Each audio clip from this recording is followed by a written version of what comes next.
Hello everyone, সবাই কেমন আছো?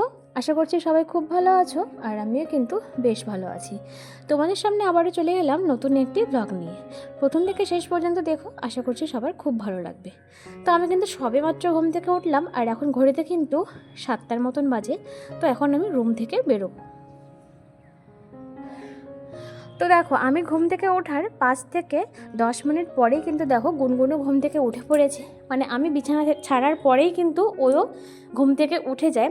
তো ঘুম থেকে এক জেদ নিয়ে উঠেছে যে তাকে এখন জামা পরিয়ে দিতে হবে, সে নাকি নাচ করবে। তো দেখো, জামা পরিয়ে দিলাম, তারপরে ও হচ্ছে ওর ঠাম্মি দাদুর কাছে চলে গেল। সেখানে গিয়ে কিন্তু ও নাচ করছে। আর যেহেতু গুনগুন ঘুম থেকে উঠে গেল, তাই ভাবলাম যে ওকে কিছু একটা খাইয়ে দিই, তারপরে আমি রান্না বান্না করব। কারণ না খাওয়ালে কিন্তু ওইদিকে রান্না বান্না আমি মন দিয়ে করতে পারবো না। তো দেখো, এখন ওকে কর্নফ্লেক্স খাওয়াবো। তো কর্নফ্লেক্স নিয়ে নিয়েছি, সাথে 2 চামচ নিয়ে নিলাম পিডিয়াশিওর, আর নিয়ে নিলাম এখন পরিমাণ মতো দুধ। তো 2 বছর হয়ে গেলে কিন্তু পিডিয়াশিওর খাওয়ানো যায়। তো আগে গুনগুনকে সেরেল্যাক্স খাওয়াতাম, আর 2 বছর কমপ্লিট হওয়ার পর থেকে কিন্তু ওকে আমি এখন পিডিয়াশিওরটা দিচ্ছি। তো ওইদিকে ওর খাওয়ানো কমপ্লিট হয়ে গেছে, আর এখন চলো রান্নাবান্নাটা করে নিই। তো আমি এখন করব কাঁচা কলার তরকারি। একটা কাঁচা কলা মা ঝিরিঝিরি করে কেটে দিয়েছে, তো কালো জিরা দিয়ে সেটারই তরকারি করব।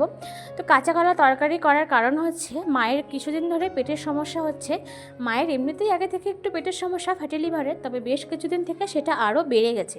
তো তার জন্য মায়ের জন্য কিন্তু এখন খুব নর্মাল তরকারি করছি, কম তেলে কম ঝালে কম ঝাল মশলায় কিন্তু রান্না হচ্ছে।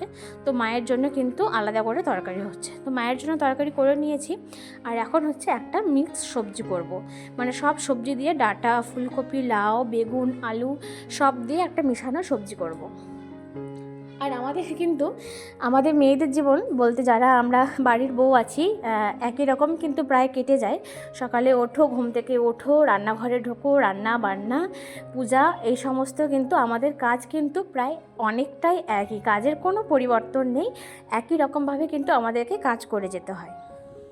তো ওদিকে রান্নাবান্না কমপ্লিট করার পরে কিন্তু এখন রুমে চলে আসলাম। সকালে ঘুম থেকে ওঠার পরে কিন্তু বিছানাটাকে সেভাবে গোছাতে পারি না, কারণ অনেক কাজ থাকে, রান্নাবান্না থাকে, মেয়েকে খাওয়ানো থাকে। তো সেগুলো কমপ্লিট করার পরেই কিন্তু আমাকে বিছানাটাকে একটু গোছাতে হয়। তো এখন 11টার মতন বাজে। তো এখন আমি বিছানাটা গুছিয়ে নিচ্ছি। আর বিছানা গোছানোর পরে কিন্তু অনেকটাই ভালো লাগে, মনে হয় যে অনেক কাজ আমার এগিয়ে গেছে। রুমটাকে যখন দেখি যে পরিষ্কার আছে, বিছানাটা পরিষ্কারভাবে গোছানো আছে, সত্যি মন মাইন্ড অটোমেটিক ভালো হয়ে যায়।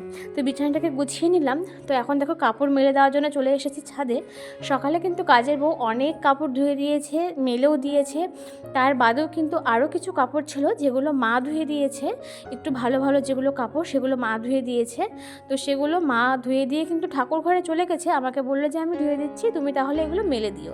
তো মা ঠাকুর ঘরে ঢুকে পড়েছে, আর আমি যেহেতু স্নান করব এখন, তো তার জন্য ছাদে চলে আসলাম, এগুলোকে এখন মেলে দিচ্ছি। আজকে প্রচুর কাপড় ধোয়া হয়েছে, আর আজকে কিন্তু রোদও উঠেছে খুব সুন্দর। আর এদিকে দেখো, শীতের সময় সব শু পরা হয়েছে, সেই শুগুলো এখন গরম পড়েছে, সেগুলো এখন তুলে দেবো। তার জন্য কিন্তু শুগুলো আজকে ধুয়ে দেওয়া হয়েছে, কারণ আজকে এত পরিমাণে রোদ উঠেছে। তো এই সুযোগটা আর মিস করিনি, আজকে কিন্তু জুতোগুলো ধুয়ে দিয়েছি। আর দেখো, আমাদের ছাদ ভর্তি আজকে কাপড়। তো স্নান করে চলে আসলাম, এসে দেখছি যে মায়ের কিন্তু পিঠা ভাজা অনেকটাই কমপ্লিট। আর আমাদের কিন্তু দোল পূর্ণিমাতে, আমার এই শ্বশুরবাড়ির নিয়ম, দোল পূর্ণিমাতে ঠাকুরকে পিঠে দিতে হয়, তেল পিঠা ভাজিয়ে দিতে হয়। তো ওদিকে মায়ের তেল পিঠা ভাজা কমপ্লিট, আর আমি এখন ঠাকুরকে আবির দিচ্ছি। এখন সব ঠাকুরের চরণে আবির দেব, তারপরে কিন্তু বাড়ির যারা বড় আছে, মা বাবা, সবার পায়ে আবির দেবো, আবির দিয়ে প্রণাম করবো। তো দেখো, ঠাকুরকে আবির দেওয়া হয়ে গেছে, আর এখন কিন্তু আমাকে আবির দিতে দেখে এখন গুনগুনো ঠাকুরকে আবির দিচ্ছে। যদিও স্নান হয়নি, তো ভাবলাম যে ও যখন দিচ্ছে তো দিই। দেখো, সব ঠাকুরকে কিন্তু আবির দিয়ে দিয়েছি, আমি সব ঠাকুরের চরণে চরণে আবির দিয়ে দিয়েছি। তো দেখো, ঠাকুরদের সব ঠাকুরের নামে কিন্তু প্রসাদ এখানে সাজানোও হয়ে গেছে, আর এখন মা পুজোটা করে নেবে। তো পুজো ওইদিকে কমপ্লিট হয়ে গেছে, তারপরে নিচে এসেছি, কারণ নিচেও আমাদের মন্দির আছে, নিচের মন্দিরেও পুজো দিতে হয়। তো গুনগুনকে দেখো, ওর পাপায় একটা বন্দুক পিচকারি এনে দিয়েছে, ও সেটাকে নিয়ে খেলছে। তো তারপরে গুনগুনকে এখন স্নান করিয়ে দিলাম, ওকে এখন জামা পরিয়ে দিচ্ছি।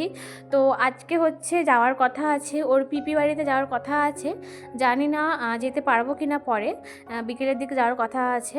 তো দেখা যাক কী হয়। তো গুনগুনকে এখন স্নান করিয়ে দিলাম, স্নান করিয়ে কিন্তু ওকে এখন আমি ঘুম পাড়িয়ে দেবো। তো এখন হচ্ছে দুপুর 3:30টার মতন বাজে, গুনগুন ঘুমিয়েছে। তো যাই হোক, আজকের ব্লগটা পরে আর কন্টিনিউ করতে পারিনি। তো তোমাদের কেমন লাগলো অবশ্যই কমেন্ট করে জানাবে। ভালো লেগে থাকলে চ্যানেলটা সবাই সাবস্ক্রাইব করে পাশে থাকবে। তো আজকের মতন টাটা, দেখা হবে আবার নেক্সট ভিডিওতে।